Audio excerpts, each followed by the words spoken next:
Hello dear friends, welcome back my YouTube channel लिखने उड़ान। तो आज के इस वीडियो में हम बात करने वाले हैं विराम चिन्ह के बारे में। ये हमारा टॉपिक वेरी इंपॉर्टेंट है हमारे कॉम्पिटिटिव एग्जाम के पॉइंट ऑफ व्यू से, या फिर आप कह सकते हैं जो यूपी पुलिस का री एग्जाम होने वाला है उस एग्जाम के लिए वेरी इंपॉर्टेंट टॉपिक है। तो आप सभी लोग वीडियो को पूरा लास्ट तक देखना। वीडियो अच्छा लगे तो शेयर कर देना अपने फ्रेंड्स के साथ, रिलेटिव के साथ। चलिए स्टार्ट करते हैं आज के इस वीडियो को। विराम चिन्ह की अगर हम बात करें तो विराम चिन्ह की परिभाषा क्या होती है और कुल कितने विराम चिन्ह हैं, इसके बारे में हम समझेंगे। तो सबसे पहले हम विराम चिन्ह की परिभाषा को देखेंगे। अगर हम विराम चिन्ह की परिभाषा की बात करें तो एक शब्द में कह सकते हैं कि विराम का अर्थ होता है ठहराव या रुकना। क्या कहेंगे? ठहराव या रुकना। जैसे आप घर पे कोई काम करते हैं और काम करते करते आप थक जाते हैं तो आप क्या करते हैं? रिलैक्स करते हैं, यानी रेस्ट करते हैं। तो ठीक उसी प्रकार जब लेखक ने कहानियां अपनी लिखी तो वो जब थक जाते थे तो वो क्या करते थे? विराम चिन्हों का इस्तेमाल करते थे, प्रयोग करते थे। तो विराम चिन्ह का अर्थ होता है ठहराव या रुकना। और कुल विराम चिन्हों की संख्या कितनी है? जैसा कि कामता प्रसाद गुरु के अनुसार जो है विराम चिन्हों की संख्या कुल 20 बताई गई है, जिसको हम 20 कहेंगे। तो टोटल कितनी बताई गई है?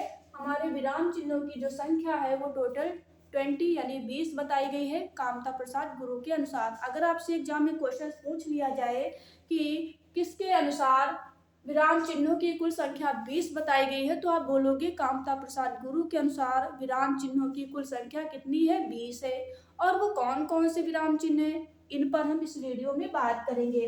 तो वीडियो को आप लोगों को पूरा लास्ट तक देखना है। अगर वीडियो अच्छा लगे तो आप लोग शेयर कर देना अपने फ्रेंड्स के साथ, रिलेटिव के साथ। चलिए, तो आई होप आप सभी को समझ में आया होगा कि विराम चिन्ह की परिभाषा क्या होती है। तो विराम चिन्ह की परिभाषा होती है रुकना या फिर ठहरना। आगे हम बात करेंगे विराम चिन्ह। सबसे पहले हमारा फर्स्ट जो है अल्प विराम। अल्प विराम का जो चिन्ह होता है वो कैसा होता है? एग्जाम में कई बार यहाँ से क्वेश्चंस पूछ लिए जाते हैं, और जैसा कि री एग्जाम, यूपी पुलिस का जो री एग्जाम होने वाला है वहां से उसमें भी हमारे यहाँ से क्वेश्चंस पूछे जाएंगे। तो सबसे पहले है हमारा अल्प विराम। अल्प विराम का जो चिन्ह होता है वो किस प्रकार का होता है? तो ध्यान देना, अल्प विराम का चिन्ह हमारा ये है। कैसा होता है अल्प विराम का चिन्ह? तो ध्यान देना, इसको हम कहते हैं अल्प विराम। क्या कहते हैं? अल्प विराम। ये इस प्रकार से कुछ अल्प विराम बनता है। तो इस अल्प विराम को हम कहाँ पे यूज करते हैं, इसके बारे में हम नेक्स्ट वीडियो में एक्सप्लेन करेंगे, डिस्कस करेंगे। तो आज की वीडियो में सिर्फ हम इनके बारे में ही समझेंगे कि टोटल 20 जो हमारे पूर्ण विराम होते हैं वो होते कौन कौन से हैं। तो चलिए, सबसे पहले हमने बात की अल्प विराम की। तो अल्प विराम का जो कुछ साइन इस प्रकार से होता है, तो याद रखना, अगर आपसे इस प्रकार का साइन कहीं देखने को मिलता है या चिन्ह इस प्रकार का आपको देखने को मिले तो आप समझ जाना कि ये हमारा कौन सा चिन्ह है? अल्प विराम। कौन सा? अल्प विराम है। आगे बढ़ते हैं। नेक्स्ट है हमारा अर्ध विराम। अर्ध विराम कैसे होता है? तो अर्ध विराम कुछ इस प्रकार से होता है। किस प्रकार से? कुछ इस प्रकार से हमारा अर्ध विराम का चिन्ह होता है अर्ध विराम का। आगे है हमारा थर्ड है पूर्ण विराम। पूर्ण विराम, पूर्ण विराम जिसको हम फुल स्टॉप कहते हैं, पूर्ण विराम का चिन्ह कुछ इस प्रकार से होता है। तो आप चिन्हों को विशेष ध्यान देना, क्योंकि एग्जाम में पूछ लिया जाता है। जैसे आपको इस प्रकार से चिन्ह दे दिया जाएगा और पूछा जाएगा कि आपका कौन सा चिन्ह है, आपका अल्प विराम है, पूर्ण विराम है, प्रश्नवाचक है या आश्चर्य चिन्ह है। तो आपको इसमें अगर आपको चिन्हों के बारे में जानकारी है तो आप इजीली क्वेश्चन का राइट आंसर चूज कर सकते हैं। अगर आपको नहीं पता है तो आप जो है आंसर को सही से नहीं कर पाएंगे। तो चलिए, आगे है हमारा प्रश्न चिन्ह। प्रश्न चिन्ह सभी को पता है। प्रश्न चिन्ह जैसा कि हम किसी से भी क्वेश्चन करते हैं तो वो हमारा प्रश्न चिन्ह कुछ इस प्रकार से होता है। ये हमारा क्या है? प्रश्नवाचक चिन्ह, जिसको हम प्रश्न चिन्ह कहते हैं। आगे है हमारा नेक्स्ट है, अगला है हमारा आश्चर्य चिन्ह। आश्चर्य चिन्ह जिसको हम विस्मयादि बोधक चिन्ह भी कहते हैं, इसको हम विस्मयादि बोधक चिन्ह भी कहते हैं। तो आश्चर्य चिन्ह जैसे कि आपका पूर्ण विराम होता है, ठीक पूर्ण विराम के जस्ट नीचे एक पॉइंट यानी बिंदु होता है, वो हमारा होता है आश्चर्य चिन्ह। इसको हम एक और नाम से जानते हैं। किस नाम से? विस्मयादि बोधक चिन्ह के नाम से भी जानते हैं। आगे देखते हैं, नेक्स्ट है हमारा निर्देशक चिन्ह। निर्देशक चिन्ह कौन सा होता है? जिसको हम डैश कहते हैं। निर्देशक चिन्ह जिसको हम डैश कहते हैं। जैसे आप लोग जब भी देखा होगा, किसी वीडियो में देखा होगा, या फिर आप कोई जैसे आप लिखते हैं समास, आप समास की बात कर ले, द्वंद्व समास। तो द्वंद्व समास जब भी आप लिखते हैं माता पिता, जब भी आप द्वंद्व समास की बात करेंगे माता पिता, तो माता पिता में आप क्या करते हैं? यहाँ पर एक योजक चिन्ह जिसको हम डैश कहते हैं, इसको हम निर्देशक चिन्ह कहते हैं। यहाँ पर एक आप डैश लगा देते हैं। तो ठीक उसी प्रकार ये हमारा निर्देशक चिन्ह है जिसको हम डैश कहते हैं, या फिर आप इसको योजक चिन्ह भी कह सकते हैं।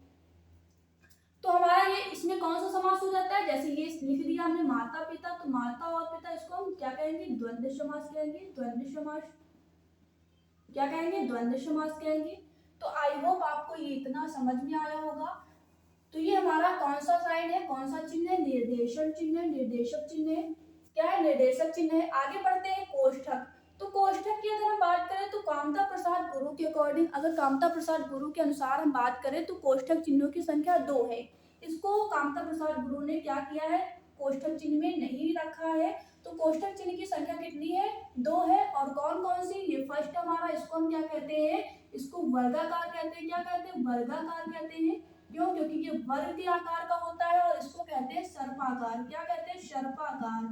क्या कहते हैं, कामता प्रसाद गुरु के अनुसार जो है कोष्ठक की संख्या 2 है। ये है वर्गाकार, क्योंकि ये वर्ग के आकार का होता है। इसको कहते हैं सर्पाकार, क्योंकि ये सर्प के आकार का कैसा जिग जैग होता है, टेढ़ा मेढ़ा होता है। कैसा होता है, टेढ़ा मेढ़ा होता है, तो इसको सर्पाकार कहते हैं। आगे बढ़ते हैं, अवतरण चिन्ह कौन से होते हैं और उद्धरण चिन्ह कौन से होते हैं। अवतरण चिन्ह कुछ देखा होगा आपने ऐसे आप कॉमा लगाते हैं, कॉमा यानी कि कॉमा लगाते हैं अल्प विराम। ठीक उसी प्रकार से आप जब भी कोई सेंटेंस लिखते हैं, सेंटेंस लिखने के बाद कुछ इस प्रकार से कॉमा लगाते हैं। ये हमारा होता है कौन सा चिन्ह, ये हमारा होता है अवतरण चिन्ह। कौन सा होता है, अवतरण चिन्ह होता है। और उद्धरण चिन्ह क्या होता है, जिसको हम इन्वर्टेड कॉमा कहते हैं। उद्धरण चिन्ह क्या होता है, जब भी हम कोई वाक्य कर, जैसे आप नरेशन आप बनाते हैं, जैसे डायरेक्ट और इनडायरेक्ट जो भी सेंटेंस होते हैं, उसमें आप लोगों ने देखा होगा यहाँ पे हमारा उद्धरण चिन्ह का साइन, ये उद्धरण चिन्ह है। जो हम कोई वाक्य लिखते हैं, कोई भी हम सेंटेंस अगर हम लिखते हैं तो वहां पे हम इस प्रकार से यूज करते हैं, ये हमारा उद्धरण चिन्ह होता है। आगे बढ़ते हैं, ये उद्धरण चिन्ह की बात हो गई। और यहाँ पे कंफ्यूज बिल्कुल भी नहीं होना है। अवतरण चिन्ह क्या होता है, सिंगल कॉमा के साथ होता है, इसको उद्धरण चिन्ह कहते हैं। इसको हम कहते हैं अवतरण चिन्ह और इसको कहते हैं उद्धरण चिन्ह। तो याद रखना, जिसको हम क्या कहते हैं, इन्वर्टेड कॉमा कहते हैं। जैसे आप नरेशन पढ़ते हैं, नरेशन में आपको शायद इस तरह से जो है साइन देखने को मिलता है। आगे बढ़ते हैं, उपविराम। उपविराम क्या होता है, उपविराम क्या होते हैं, तो उपविराम का चिन्ह आपको कुछ इस प्रकार से देखने को मिलेगा। इस प्रकार से आपको उपविराम का चिन्ह देखने को मिलता है।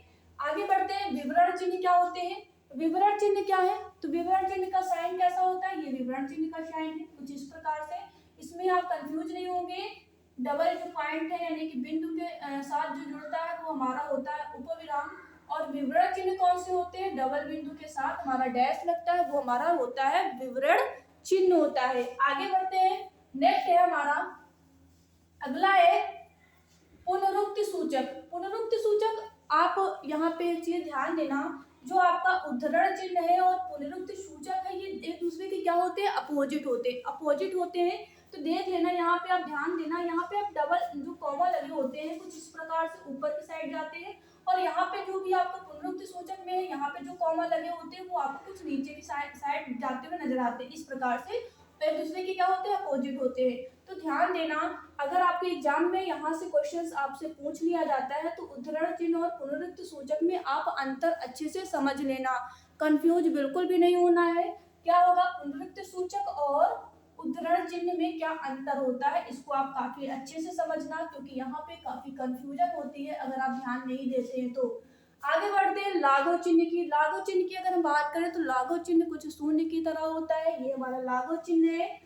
नेक्स्ट है हमारा लोप चिन्ह। लोप चिन्ह का साइन कैसा होता है, ये लोप चिन्ह है जो हमारा डेड ऐसे करके ऐसे बनता है, ये लोप चिन्ह। या फिर आप कभी देखा होगा धन से भी इसको रिप्रेजेंट करते हैं, ये हमारा लोप चिन्ह होता है। आगे बढ़ते हैं, आगे बढ़ते हैं, अगला है हमारा, नेक्स्ट है लोप चिन्ह के बाद आता है पाद चिन्ह।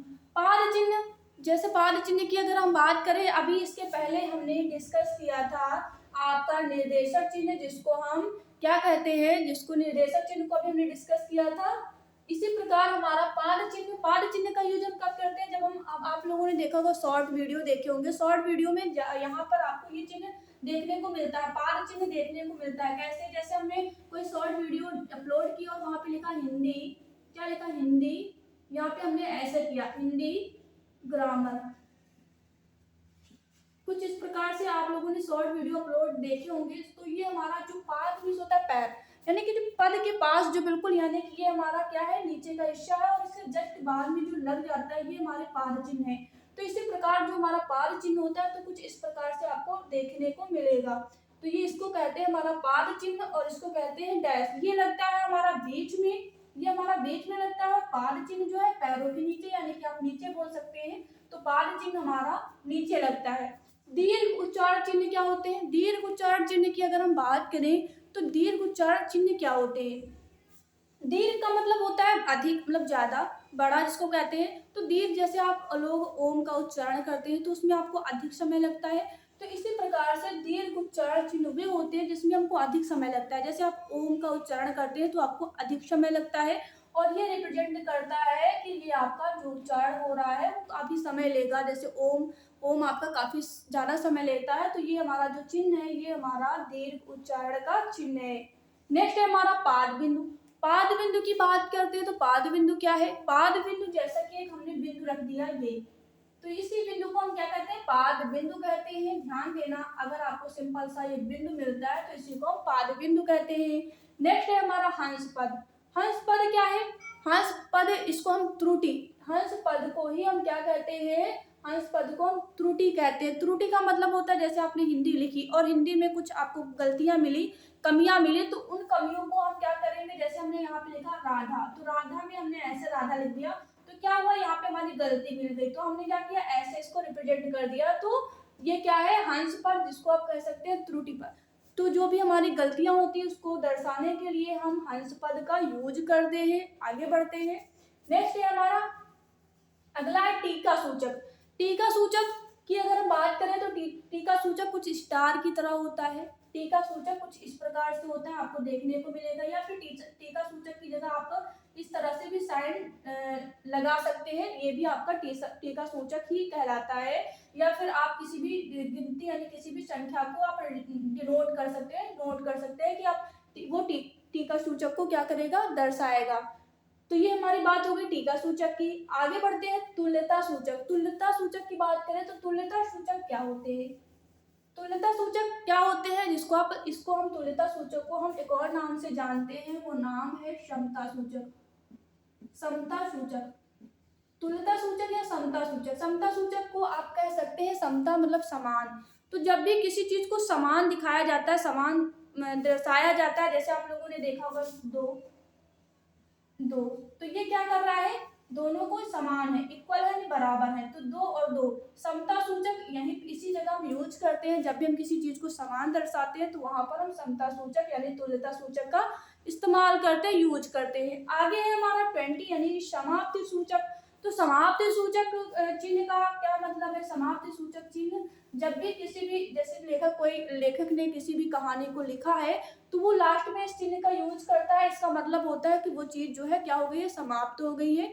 या फिर किसी भी गद्यांश को ले सकते हैं, किसी भी बुक की बात कर लेते हैं, कोई भी चैप्टर है उसको समाप्ति हो जाती है तो वहां पर समाप्ति सूचक का इस प्रकार से कुछ चिन्ह आपको देखने को मिलेगा। तो ये हमारा जो चिन्ह है वो समाप्ति सूचक कहलाता है।